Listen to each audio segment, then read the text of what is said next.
Atma Namaste. Welcome to Violet Sutras. Today's subject is about depression.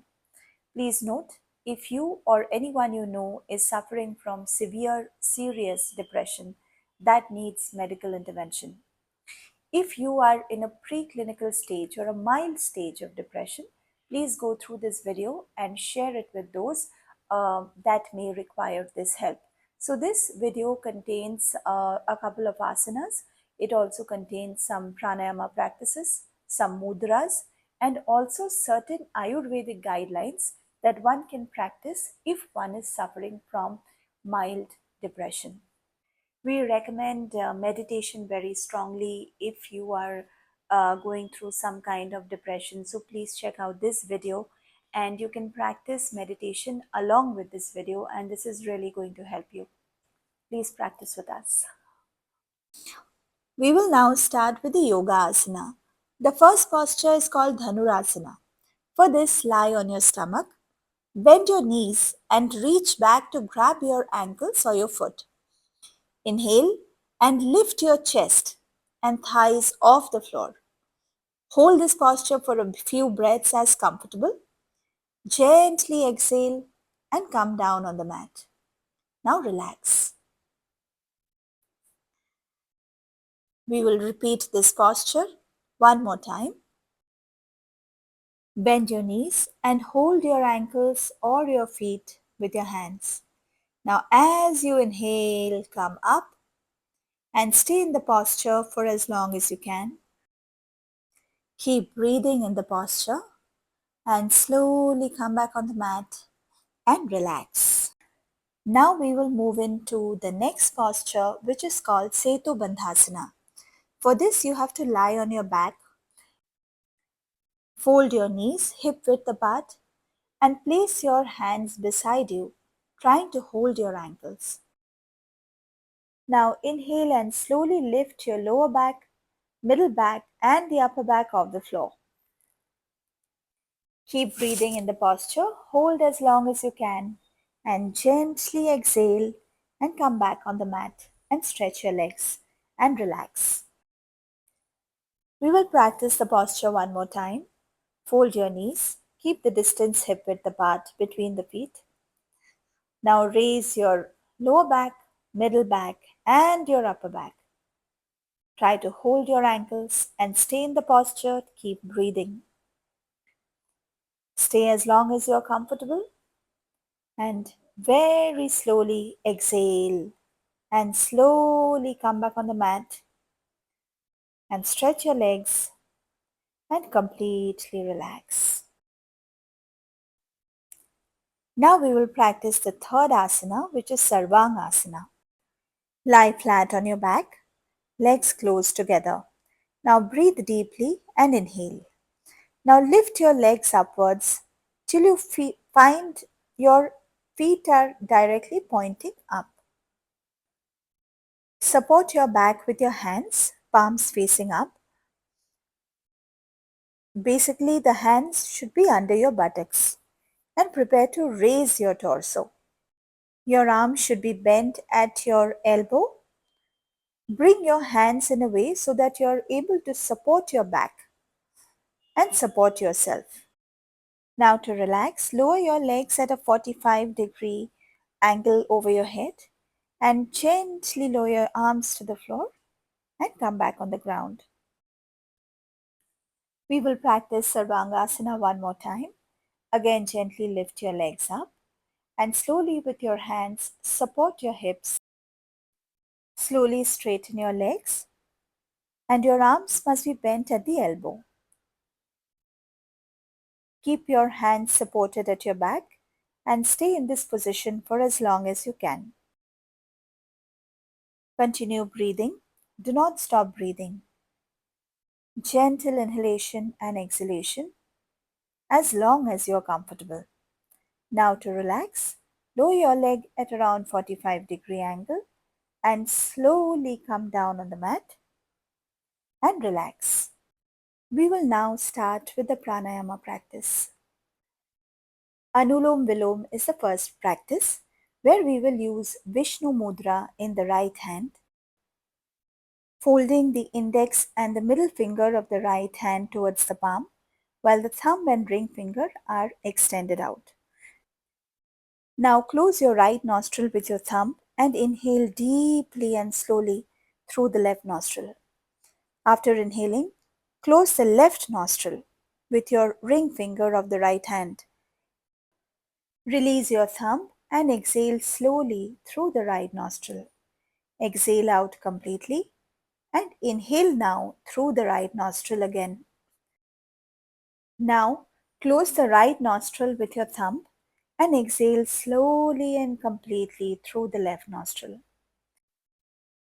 This is one round of breath. You may continue doing this for as long as you like. You can do it for 5 minutes, 10 minutes, 20 minutes, or even 45 minutes. Keep the breath gentle, slow, and deep.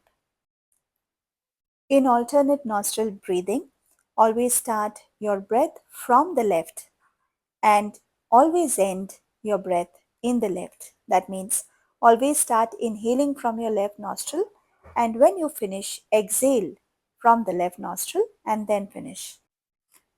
In the Anulom Vilom practice, we sometimes also hold our breath between inhalation and exhalations. However, since this is the basic practice, we are going to stick to inhalation and exhalation only. We will practice holding our breath once we have become flexible practicing Anulom Vilom without holding breath for some time. We will now move to the next pranayama. It is called Brahmari Pranayama. In this particular pranayama, we will hum like a bee while we exhale. Sit comfortably in any meditation pose. I am sitting in Sukhasana. Close your eyes and relax. Now, gently close your ears with your thumbs. Place your index fingers on your closed eyes, middle fingers next to your nostrils on both sides, ring fingers on your lips, and the little fingers in the corners of your mouth. This is called the Shanmukhi Mudra. Now inhale deeply through both your nostrils. Now when you exhale, make a humming sound like a bee with your mouth closed. This should be smooth and relaxing. Take a deep breath, and as you exhale, hum like a bee.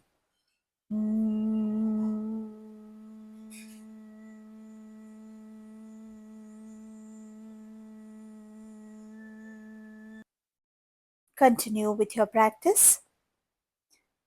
You can do 3 to 5 rounds of this practice and slowly increase the number as you become more and more comfortable.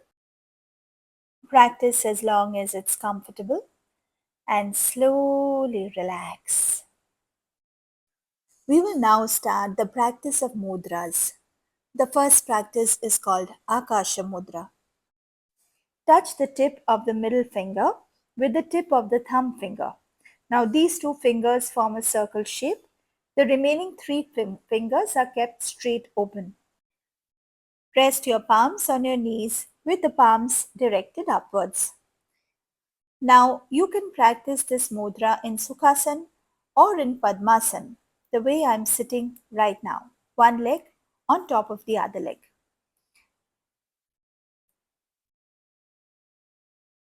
The Akasha Mudra must be practiced for at least 45 to 50 minutes on a daily basis, and you can do it during the daytime for good results.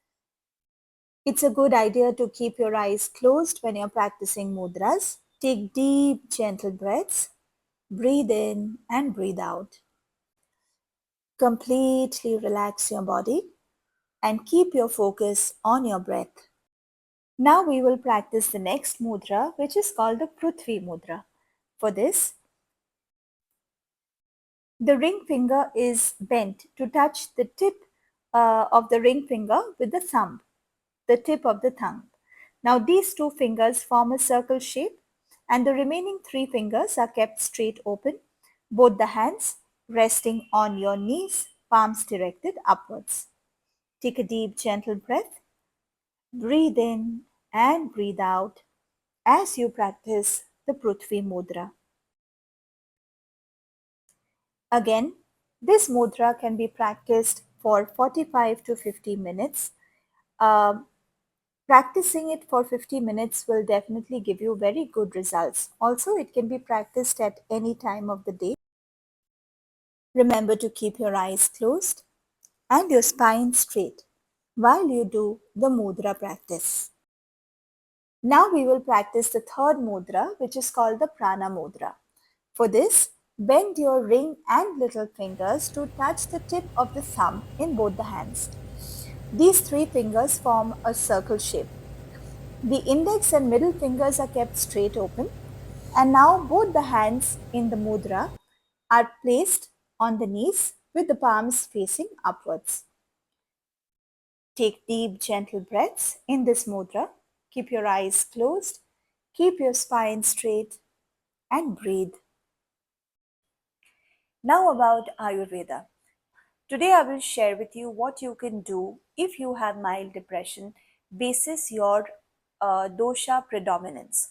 If you are Vata dominant, what you can do is take sesame oil and you can massage sesame oil on the scalp of your head and on the toes, that is the soles of your feet, before you go to sleep every night. If you are Pitta dominant, then you take coconut oil, you can massage your scalp, and at the same time, you can massage the soles of your feet with coconut oil before going to sleep. If your Kapha dosha is predominant, then you can have ginger tea. Ginger tea is going to be very helpful and very soothing for those with Kapha dosha predominance in cases of mild depression. So, what do? You can take grated ginger, or you can take ginger powder, half teaspoon if you're making 1 cup of tea, and then you just boil it with this powder or the grated ginger, and you just have that tea. Do not add any sugar or any other ingredients. I hope you have found this video helpful. If you are looking for any specific remedies or solutions to your ailment, please do not hesitate to put in a comment below and we will take it up as soon as we can.